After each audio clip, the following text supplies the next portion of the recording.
उत्तर प्रदेश के चुनावी समर में वैसे तो 4 राजनीतिक दल अपनी अपनी किस्मत आजमा रहे हैं, Bharatiya Janata party, Samajwadi party, BSP. लेकिन क्या कांग्रेस अपने वजूद को तलाश पाएगी? क्या कांग्रेस अपने आप को पुनर्जीवित कर पाएगी उत्तर प्रदेश में, जो एक ज़माने में गढ़ हुआ करता था कांग्रेस का? बात करने के लिए हमारे साथ मौजूद हैं कांग्रेस पार्टी के वरिष्ठ नेता रणदीप सुरजेवाला जी। रणदीप जी, बहुत स्वागत है न्यूज़ नेशन पर। नमस्कार। ऐसा क्यों होता है कि जब भी कोई चुनावी सभा हो तो प्रधानमंत्री जी के जहन में सबसे पहले राहुल गांधी आते हैं? कोई भी ऐसी सभा नहीं है जिसमें बिना राहुल गांधी के ऊपर टिप्पणी किए उनकी सभा खत्म हो। क्या आप प्रमुख उनके लिए विरोधी के तौर पर हैं? सबसे पहले तो छोटी काशी कैथल से बड़ी काशी बनारस में आकर सुखद एहसास न्यूज़ नेशन के साथ। ये सच है कि मोदी जी की संस्कृति और सभ्यता इतने बड़े पद पर आसीन होने के बावजूद भी जी केवल शासन की बजाय मजाक तक सीमित है। राहुल गांधी जी और कांग्रेस प्रासंगिक हैं। इसी वजह से तो मोदी जी को सोते जागते उठते बैठते केवल राहुल गांधी का हौवा नज़र आता है। नहीं तो बताइए, झूठ का रस जो पिला रहे हैं वो वोटरों को वोट बटोरने के लिए, वो काम नहीं आएगा, क्योंकि राहुल गांधी और कांग्रेस के सच का जो रस है वही लोगों को भाया है। रणदीप जी, ये क्यों हुआ कि अचानक से नारियल का पानी पिलाने की जगह पाइनएप्पल जूस की बात आ गई और उसके बाद तमाम तरह की बातें निकल कर आ रही हैं? ये क्या है? सच क्या है और सच कहाँ है? अजय जी, ये सभ्यता और संस्कृति का प्रश्न है। राहुल गांधी जी ने मणिपुर में क्या कहा? उन्होंने स्पष्ट तौर पर कहा और न्यूज़ नेशन ने वो वीडियो दिखाया कि मणिपुर से नारंगी, पाइनएप्पल और संतरा, इनका जो जूस है वो बाहर एक्सपोर्ट होता है, वहाँ प्रोसेसिंग यूनिट्स लगे हैं। जी, मोदी जी को लगा कि मणिपुर से उत्तर प्रदेश दूर है गोंडा, तो गोंडा में आकर लोगों को बहकाओ और झूठे जुमले देकर बरगलाओ, और उन्होंने उसे नारियल का जूस बना दिया। मोदी जी शायद जानते नहीं कि इतने बड़े पद पर आसीन, देश के सर्वोच्च पद पर आसीन प्रधानमंत्री जब झूठ की प्रोफेसरी चलाएंगे तो फिर देश प्रधानमंत्री पद पर विश्वास कैसे करेगा? और इसीलिए बीजेपी का अब नया नाम है बहुत झूठी पाठशाला, और उसके प्राचार्य बन गए हैं झूठे प्रोफेसर माननीय मोदी जी। इतनी तीखे शब्दों का प्रयोग आजकल कांग्रेस करने लगी है, समझ में नहीं आता कि दरअसल राजनीति किस दिशा जा रही है। क्योंकि अगर भारतीय जनता पार्टी के नेताओं से बात करें तो सबसे पहले राहुल गांधी पर प्रहार किया जाता है। कांग्रेस भी पलटवार करती है और उन शब्दों का इस्तेमाल करती है। आखिरकार राजनीति का स्तर इतना नीचे क्यों और कैसे गिरा? अजय जी, ये कांग्रेस पार्टी के लिए तो कम से कम चिंता का विषय है। और राहुल जी ने एक से अधिक बार कहा कि ये मजाक उड़ाना, जुमले बनाना, एक्रोनियम्स बनाना, राजनीति ABCD क ख ग नहीं है। राजनीति कोई पहली दूसरी क्लास की पाठशाला नहीं है। ये शासन और प्रशासन चलाना देश के लिए गंभीर बात है। परंतु राजनीति को इतने निचले, सस्ते और ओछे स्तर पर कौन लेकर आया?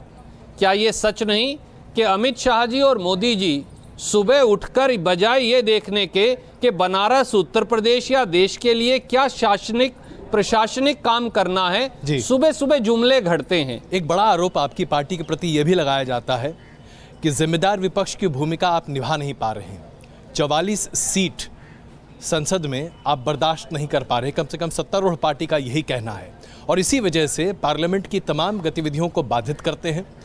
आप हंगामे करते हैं, आप वहाँ काम चलने नहीं देते हैं, विधेयक पारित नहीं होने देते हैं, चर्चा नहीं होने देते हैं। कितने सत्य हैं ये आरोप? अगर आप पिछले 2.25 साल का रिकॉर्ड निकाल कर देख लें तो पिछले 10 साल के मुकाबले में पिछले 2.25 साल में सबसे ज़्यादा कानून पारित हुए। क्या वो कांग्रेस पार्टी की मदद के बगैर हो गए? एक और बात मैं मोदी जी से पूछना चाहूँगा। पहली बार देश की संसद में हमने देखा कि सत्तारूढ़ दल जी दोनों संसद, लोकसभा और राज्यसभा में से राज्यसभा को अप्रासंगिक बनाने में लगा है, और राज्यसभा में जो नेता हैं सदन के, माननीय अरुण जेटली साहब, वो ही राज्यसभा को बेइज्जत करते हैं। ऐसा कभी नहीं हुआ। और पिछले संसदीय सत्र में हमने ये भी देखा कि सत्ताधारी दल क्योंकि नोटबंदी पर वोट नहीं डलवाना चाहता था जी। उनकी खुद के मित्र दल, चाहे वो अकाली दल हो, चाहे शिवसेना हो, चाहे वो टीडीपी हो, वो इस बात के खिलाफ थे। तो उन्होंने उस पर वोट नहीं डलने दी और व्यवधान डाला। हमने ये तो सुना है कि विपक्ष कई बार व्यवधान डाले जनता के मुद्दे उठाने के लिए, सत्ताधारी दल ना चलने दे। और 10 साल सुषमा स्वराज जी और उनके साथ साथ अरुण जेटली जी और पूरी भाजपा ने जो संसद में व्यवधान डाला जब कांग्रेस की सरकार थी, हमने तो कभी नहीं कहा। वो तो ये कहा करते थे कि व्यवधान डालना प्रजातांत्रिक प्रक्रिया का सबसे सही तरीका है। आज जब वो सत्ताधारी दल हैं और हम जनता की बात उठाते हैं तो हम देशद्रोही हो जाते हैं। एक और बड़ा मसला जो आज पूरे देश के सामने है, आज़ादी, ताकि हम अपनी बात को सामने रख सकें। दिल्ली विश्वविद्यालय में जो एक विरोध के स्वर बुलंद हो रहे हैं, जवाहरलाल नेहरू विश्वविद्यालय में पिछले साल कुछ ऐसा ही माहौल बना था।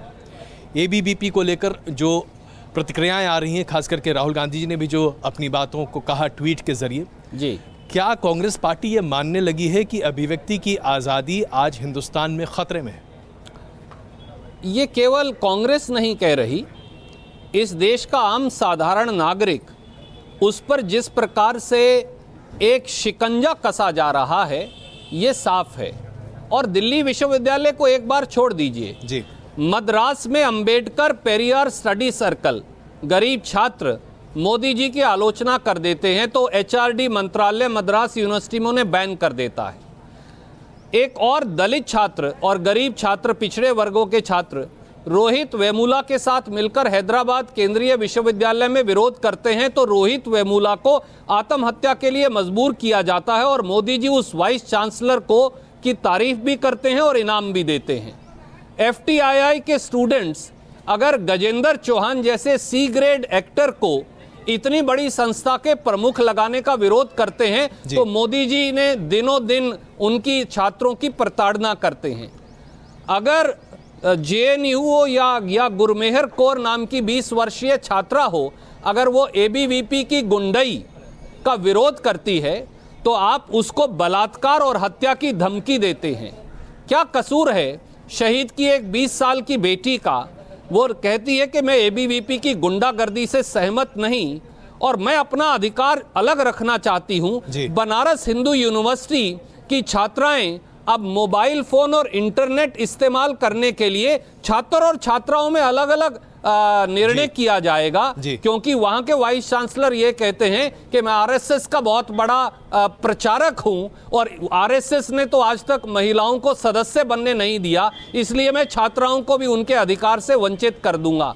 गांधी को खत्म करके गोलवालकर की शिक्षा बीएचयू में जैसे दी जा रही है, पूरा देश जानता है। इलाहाबाद के विश्वविद्यालय में अगर एक लड़की, एक युवती वहां प्रधान बन गई बीजेपी और एबीवीपी के खिलाफ, तो कैसे उसे बेइज्जत किया गया ये पूरा यूपी और देश जानता है। ये भारतीय जनता पार्टी और एबीवीपी का एक एजेंडा है नौजवानों की आवाज़ दबाने का। रणदीप जी, लेकिन कुछ ऐसे ही स्वर तब भी उभरे थे जब इंटरनेट पर नियंत्रण करने के लिए धारा 66A बनाई गई थी जी, और उस वक्त भी कपिल सिब्बल साहब के बारे में ऐसी ही कुछ टिप्पणियां आ रही थी। फेसबुक पर 2 बच्चों ने कुछ लिख दिया था तो आपकी सरकार के समय भी कड़ी कार्रवाई की बात सामने आई थी। तो क्या हम माने कि तमाम राजनीतिक दल जब सत्ता में होते हैं तो ऐसा ही होता है? देखिए, जहां तक इंटरनेट की आज़ादी का प्रश्न है और धारा 66A का प्रश्न है, आज जब जेटली जी सत्ता में हैं तो उसे जस्टिफाइड बताते हैं। ये सही है कि शायद उस कानून में कहीं कमी थी जी, इसीलिए एक छात्रा ने उस कानून को चुनौती दी और वो क्वॉश हुआ और हमने उसे सहर्ष स्वीकार किया। ज़रूरी नहीं कि सभी बातें हमने भी ठीक की हों। अगर सभी ठीक करते तो लोग हमें 44 की संख्या ना देते, पर हम अपनी गलतियों से सीख ले चुके हैं जी। हमने अपनी गलतियां सुधारी हैं। अगर कहीं कुछ गलत हुआ तो हम उसे दुरुस्त करने को तैयार हैं और एक नया नेतृत्व राहुल गांधी जी की शक्ल में हमने दिया है और हम अगली कदम और अगली सीढ़ी रखने को तैयार हैं। पर जो लोग सत्ता में आए थे बड़े बड़े वायदे करके, उन्होंने जनता के विश्वास की पीठ में एक तेज धार वाला खंजर घोंप दिया है और जनता उनका निर्णय भी करेगी, क्योंकि मोदी जी, इस देश में रावण का अहंकार नहीं चला, इस देश में आपका अहंकार कैसे चलेगा? सत्ता उस समय भी राम की चली थी, आज भी राम राज्य चलेगा, क्योंकि और कोई राज्य संभव नहीं। यहाँ संस्कार और सभ्यता चलेंगे, यहाँ गाली गलौच नहीं चलेंगे, यहाँ दबाव नहीं चलेगा, यहाँ सदाचार और सद्भाव चलेगा। और यही कांग्रेस का रास्ता है। और इसीलिए लोग कहते हैं ना मोदी ना माया, सपा कांग्रेस गठबंधन सबको भाया। मानना पड़ेगा आपके जैसे कुशल वक्ता बहुत कम होते हैं। आपने राम और रावण के आधार पर बहुत कुछ कह डाला, जनता समझ ही रही होगी। लेकिन ये बताइए कि जब खुद आप ही के पार्टी के वरिष्ठ नेता, जिनको आधार बनाकर, जिनके वक्तव्य को आधार बनाकर आज बीजेपी सीधे तौर पर राहुल गांधी पर सवाल उठा रही है। शीला दीक्षित ने कहा कि अभी राहुल गांधी को थोड़ा और मैच्योर होने की ज़रूरत है, थोड़ा और। ये मैच्योर शब्द इतना भारी पड़ गया राहुल गांधी के लिए अब? देखिए, हमारा ये मानना है और राहुल गांधी जी का मानना है कि व्यक्ति मरते दम तक सीखता है। मैं उन्हें कोट कर रहा हूँ जी। कोई व्यक्ति नहीं जो उम्र के किसी पड़ाव में आकर भी कह दे कि अब मैंने सारी बुद्धि एकत्रित कर ली। बनारस के 80 घाट पर इससे ज़्यादा बड़ा संदेश हो ही नहीं सकता सभ्यता का। इसलिए अगर ये केवल मोदी जी हैं जो पैदाइशी ही बुद्धिमान हैं और उनको किसी से राय करने की आवश्यकता नहीं, ये माननीय अमित शाह जी हैं जो पिछले जन्म से ही सारी बुद्धि एकत्रित करके आए हैं और उन्हें आवश्यकता नहीं किसी से सीखने पढ़ने की।